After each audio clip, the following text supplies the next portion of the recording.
Когда группа чернокожих подростков собирается вокруг пожилой женщины, ей становится не по себе, ее начинает трясти, а когда они говорят об этом, она заливается слезами. Миссис Джонсон была известна большинству как мисс Эдна. Она была знакомой фигурой в округе. Ее серебристые волосы всегда были аккуратно уложены, и она одевалась в свой лучший воскресный наряд, независимо от дня. Она прожила в одном и том же маленьком домике на улице Вязов более 50 лет. Ее муж скончался 10 лет назад, а дети жили далеко. В основном она была одна. Ежедневные прогулки в парк были для нее утешением. Это был способ восстановить связь с воспоминаниями, хранящимися на страницах ее фотоальбома. Сам парк был сердцем сообщества. Это было место, где разные поколения собирались вместе, чтобы поделиться историями, поиграть в игры и просто насладиться обществом друг друга. Маркус, Дэшон, Таша и Кира любили собираться там, чтобы поболтать и посплетничать о своих одноклассниках и учителях.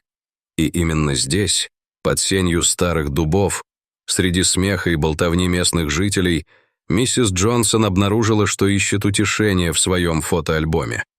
Но сегодня ее обычно безмятежное поведение казалось встревоженным. Мир. Она продолжала нервно оглядываться по сторонам, как будто искала что-то или кого-то, но боялась попросить о помощи. Группа подростков заметила ее беспокойство и, кивнув друг другу, медленно приблизилась. «Миссис Джонсон». Маркус шел впереди. Его шаги были целеустремленными, но не слишком быстрыми. Он не хотел напугать ее. Баскетбольная площадка была всего в нескольких ярдах позади них. «Извините, мэм», — тихо сказал Маркус. Он остановился в нескольких шагах от нее. Миссис Джонсон подняла глаза. Она еще крепче сжала свой фотоальбом.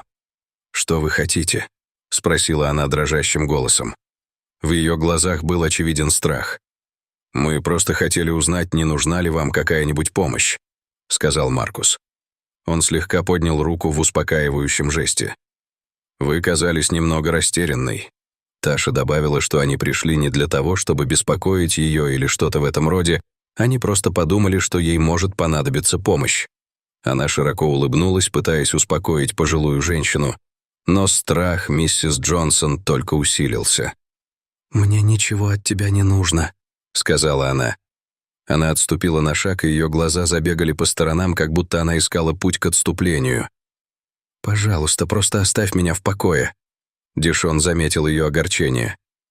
«Нажмите». Он сам отступил на шаг, чтобы увеличить расстояние между ними.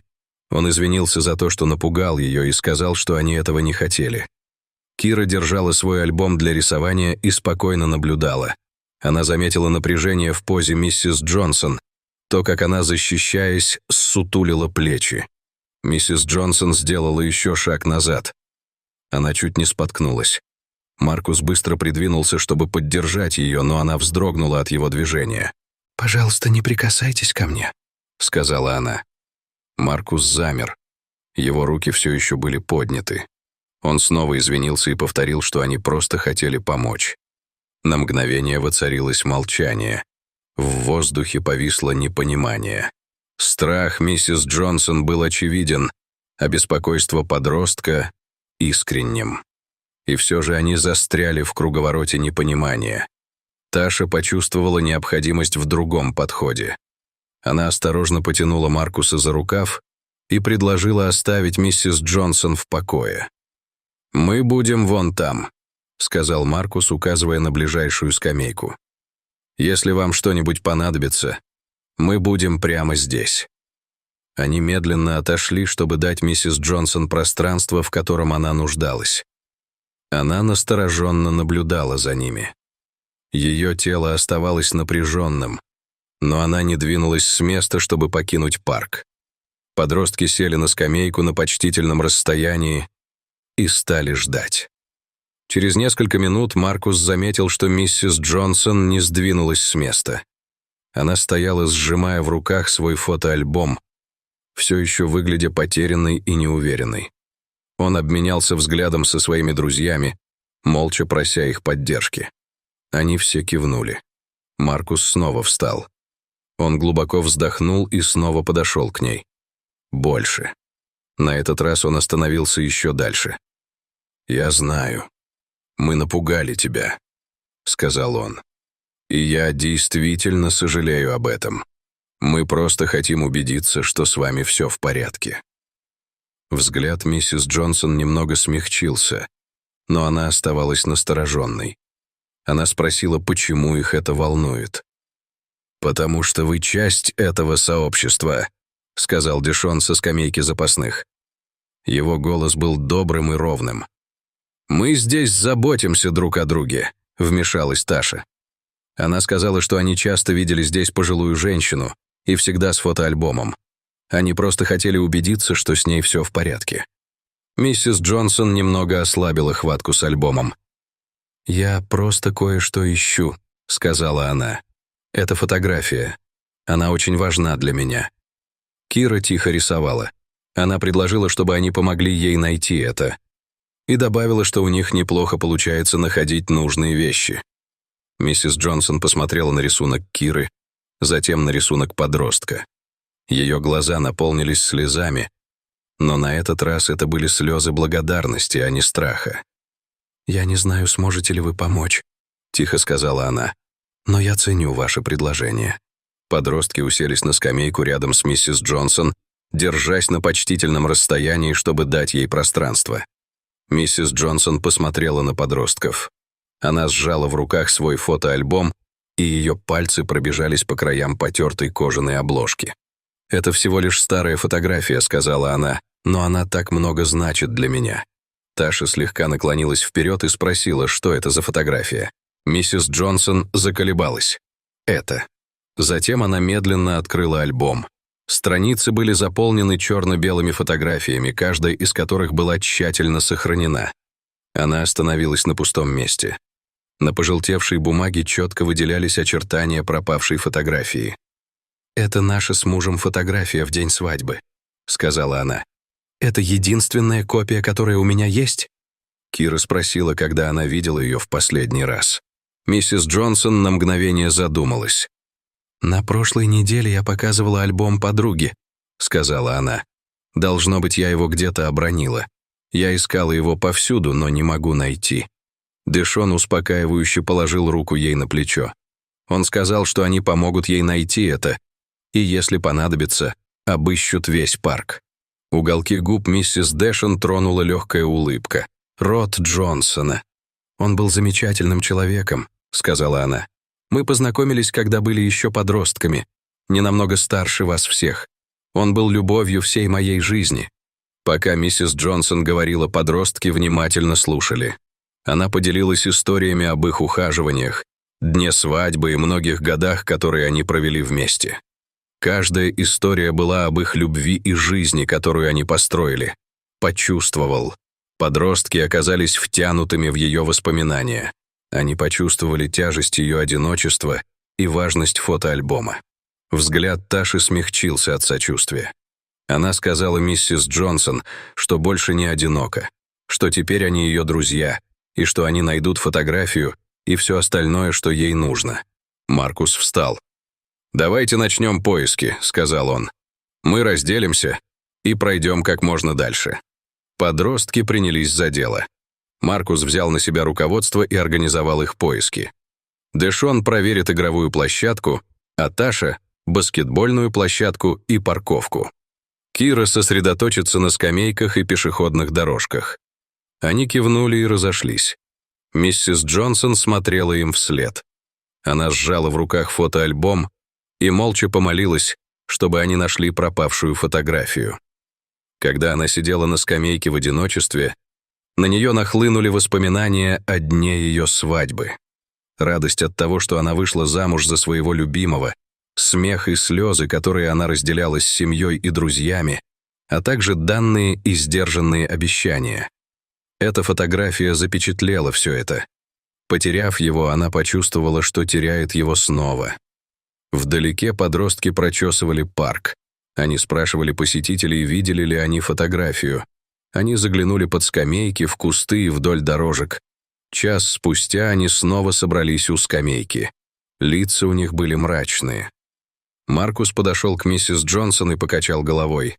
«Мы еще не нашли это, но мы не сдаемся», — твердо сказал он. «Мы будем продолжать поиски, пока не найдем». Подростки перегруппировались. Маркус встал в центре. «Нам нужно, чтобы за этим следили как можно больше людей. Давайте задействуем весь парк. Речь идет не только о фотографии, но и о том, чтобы помочь миссис Джонсон сохранить воспоминания о ней». Подростки начали подходить к людям в парке. Вскоре история о пропавшей фотографии распространилась. Вскоре весь парк наполнился оживлением. Таша подошла к группе матерей, сидевших возле детской площадки. Когда она попросила их о помощи, одна из матерей подняла голову и сказала: «Конечно, мы бы с удовольствием помогли». Как выглядит эта фотография? Кира тихо рисовала. Она шагнула вперед и подняла свой рисунок. Это было прекрасное изображение молодой пары в день их свадьбы, улыбающиеся друг другу с любовью в глазах. Она сделала вывод по описанию миссис Джонсон. Дэшон подошел к группе пожилых мужчин, которые каждый день после обеда играли в шахматы возле беседки. Мистер Томпсон, учитель на пенсии, питавший слабость к подросткам, серьезно кивнул. «Конечно, они будут держать ухо востро», — сказал он. Тем временем Маркус и Таша направились на баскетбольную площадку, где группа подростков играла в какую-то игру. «Эй, нам нужна помощь!» — крикнул Маркус. «Миссис Джонсон потеряла фотографию, и нам нужно, чтобы как можно больше людей нашли ее». Один из игроков подбежал и спросил, что это за фотография. Маркус передал ему набросок Киры. «Это свадебная фотография. Очень старая и очень важная для миссис Джонсон. Не могли бы вы рассказать об этом и помочь нам в поисках?» Они отказались от своей игры и сказали, что осмотрят территорию за кортом и близлежащие трассы. Вскоре парк заполнился людьми всех возрастов, которые искали пропавшую фотографию. Кира продолжала делать новые наброски и раздавала их волонтерам, чтобы те помогли в поисках. Реакция сообщества была ошеломляющей. Миссис Джонсон с благоговением наблюдала, как люди, которых она едва знала, собрались вместе ради нее. Дэшон заглядывал под скамейки и в кусты. Внезапно он замер. Он повернулся к Маркусу, который был рядом. «Маркус, мне кажется, я знаю, где эта фотография». Маркус поднял голову. Голос Дэшона звучал настойчиво. «Благотворительный магазин, где я работаю волонтером. Здесь. Я видела фотографию, точно такую же, как та, которую Кира нарисовала несколько дней назад. Она была в оловянной рамке и продавалась как антикварная.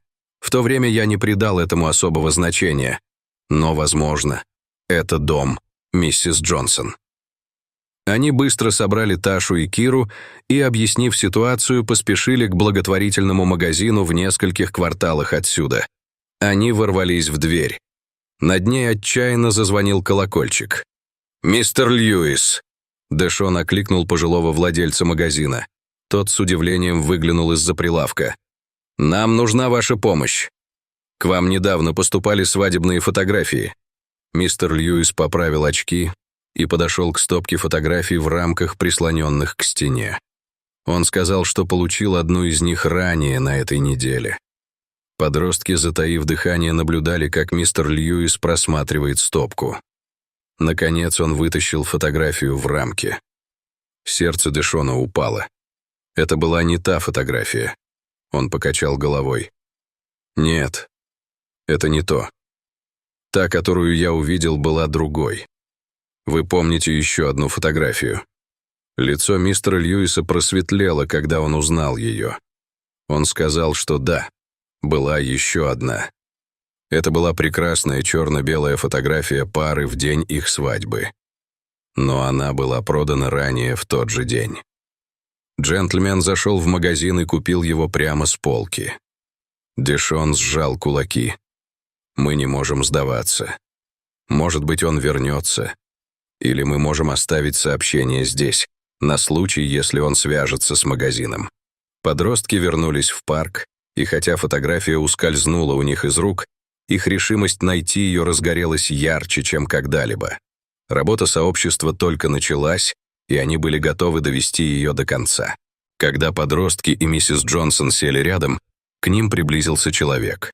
Это был мужчина лет 40 с небольшим, в руках он держал маленькую фотографию в рамке. «Извините», — окликнул он. Мужчина улыбнулся и поднял фотографию, чтобы они могли ее увидеть. «Я полагаю, у меня есть кое-что, что принадлежит вам».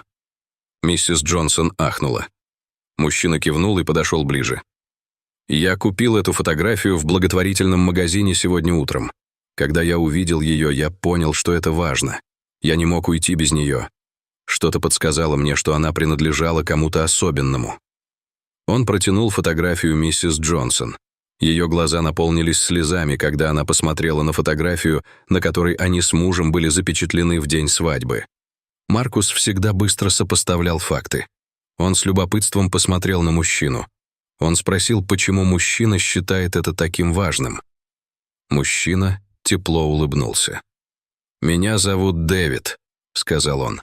«Я много лет искал свою семью. Я узнал в женщине на фотографии мою тетю Эдну. Я знал, что должен найти ее и вернуть это фото». Глаза миссис Джонсон расширились еще больше. «Это был Дэвид? Сын ее сестры?» Дэвид кивнул. «Да, тетя Эдна, это я. Я так долго пыталась вас найти». Миссис Джонсон обняла ее. Дэвид подошел ближе. Пропавшая фотография сблизила их всех. Это породнило новые узы и восстановило старые. Рассказ миссис Джонсон прошел полный цикл, и подростки сочли за честь принять в нем участие. Но они еще не закончили. Вдохновленный таким трогательным поворотом событий, Маркус повернулся к группе с огоньком в глазах. «Нам нужно сделать что-то особенное для миссис Джонсон, что-то, что покажет ей, как много она значит для этого сообщества». Таша улыбнулась и тут же предложила устроить вечеринку-сюрприз. Они могли бы пригласить всех, с кем она общалась на протяжении многих лет. Это был бы праздник ее жизни и ее влияния на людей. Дашаун с готовностью кивнула. Художественный ум Киры уже бурлил идеями. С поддержкой местных жителей проблем не возникло. На следующее утро в парке царила оживленная жизнь, люди собрались вместе, чтобы подготовиться к неожиданному событию. Семьи, которым миссис Джонсон помогала в течение последних нескольких лет, пришли с едой и напитками. Пожилые шахматисты вызвались установить столы и стулья. Ближе к вечеру все было готово. Парк стал ярким проявлением любви и общинного духа.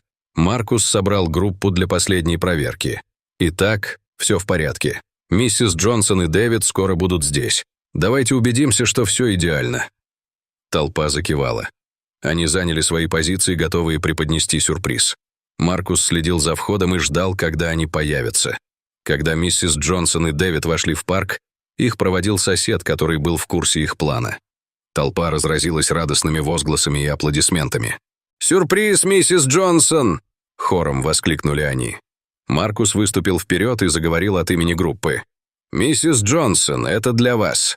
Мы хотели показать вам, как много вы значите для всех нас. Спасибо вам за все, что вы сделали для этого сообщества». Кира шагнула вперед и взяла миссис Джонсон за руку. Она сказала, что они хотели показать ей еще кое-что, над чем они работали специально для нее. Над каким-то сооружением был натянут большой холст. «Это наш способ сказать, как высоко вас ценят в этом сообществе», сказал Маркус, и его голос был полон эмоций. «Мы хотели почтить вас». Кивнув Маркусу, Таша и Дэшон убрали холст. За ней находилась потрясающая фреска. На картине были изображены молодая миссис Джонсон и ее покойный муж в день их свадьбы, окруженные сценами и моментами из их совместной жизни. Это был шедевр, яркий и полный жизни, передающий суть их любви. Миссис Джонсон поднесла руку к рту. Подростки хором закричали: «Мы любим вас, миссис Джонсон!» Потрясенная миссис Джонсон разрыдалась. Дэвид обнял ее за плечи. Она осознала, что является частью сообщества, которое дорожит ею и ценит по достоинству.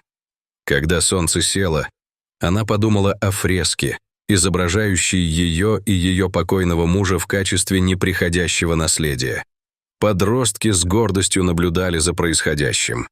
Они знали, что помогли создать момент, который запомнится на долгие годы. «У меня не хватает слов, чтобы выразить, как глубоко я тронута всем этим», — сказала миссис Джонсон. «Мы с мужем всегда верили в силу сообщества. Мы знали, что если мы все объединимся, то сможем изменить ситуацию к лучшему. И сегодня вы доказали это без всяких сомнений. Вы превратили обычный парк в место, наполненное любовью, поддержкой и воспоминаниями, которые останутся на всю жизнь. Какая прекрасная сказка.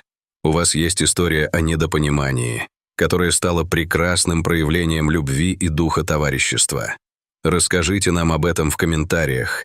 Мы будем рады ее услышать. Но сейчас мы уходим. Увидимся в следующем видео.